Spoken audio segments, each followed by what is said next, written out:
Flash back. Naseer sir മനസ്സ് വിഷമിച്ചാൽ മരിച്ചെന്ന് പറഞ്ഞു. എന്തിനാണ് റോട്ടിൽ കൂടെ പോണ ഏണിയൊക്കെ പിടിക്കണത്? വെറുതെ നാട്ടുകാരുടെ മുമ്പ് നാണം കെടാൻ. കാരണം അദ്ദേഹത്തിന്റെ സ്റ്റാർഡം പോയിട്ട് എല്ലാ ദിവസം കാലത്ത് മേക്കപ്പ് ഇട്ട് ഇറങ്ങുമെന്ന് പറയണത്. കാരണം സിനിമയില്ല. എന്തൊക്കെയാണ് ഈ കൊച്ചു കേരളത്തിൽ സംഭവിക്കുന്നത്? A few moments later.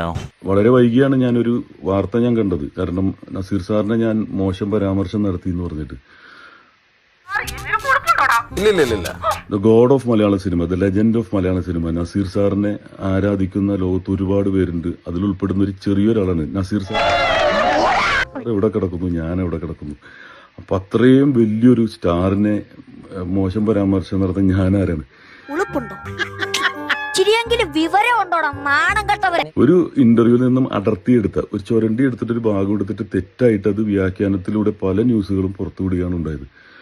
എനിക്ക് പണ്ടേ നീ ഒരു തലവേദനയാ. ഇപ്പൊ നീ നാട്ടുകാരൻ കിടന്നുറങ്ങാൻ സമ്മതിക്കില്ല. ഇത് ഈ തന്ന ഇൻഫർമേഷൻ നസീർ സാറിനെ കുറിച്ചൊക്കെ ഞാൻ നേരിട്ട് കണ്ടിട്ട് പോലുമില്ല. അപ്പോ നമ്മുടെ ഒരു സീനിയർ തന്നൊരു ഇൻഫർമേഷൻ ഇപ്പൊ അദ്ദേഹം കൈമലർത്തുന്നുണ്ട്. അല്ലാതെ ഞാൻ കോമൺ സെൻസ് സീരിയലാത്തോണ്ട് എവിടെ പോയാലും ഇവൻ നോൺസെൻസ് മാത്രമേ സംസാരിക്കൂ. അന്തരീക്ഷം ആവാഹിച്ചെടുത്തതല്ല. അതിൽ നിന്നും കേട്ട ഇൻഫർമേഷൻ വെച്ചിട്ട് ഞാൻ ഷെയർ ചെയ്തൊരു കാര്യമാണ്. എന്തോന്ന് അത് ഒരിക്കലും മോശപ്പെടുത്താനോ അല്ലെങ്കിൽ അവഹേളിക്കാനോ അല്ല. കാരണം നല്ലതാ, പരിചയമുള്ളവരെ തന്നെ വഞ്ചിക്കുന്നത് നല്ലതാ ഇല്ലടാ. ഞാൻ അങ്ങനെ ഒരു തെറ്റ് ചെയ്തിട്ടുണ്ടെങ്കിൽ നിരുപാധികം മാപ്പും ക്ഷമയും ചോദിക്കാൻ ഞാൻ തയ്യാറാണ്. കാരണം അതിന് ഞാൻ എന്റെ ഭാഗത്ത് തെറ്റ് പറ്റിയിട്ടുണ്ടെങ്കിൽ ഞാൻ ക്ഷമ ചോദിക്കുന്നു.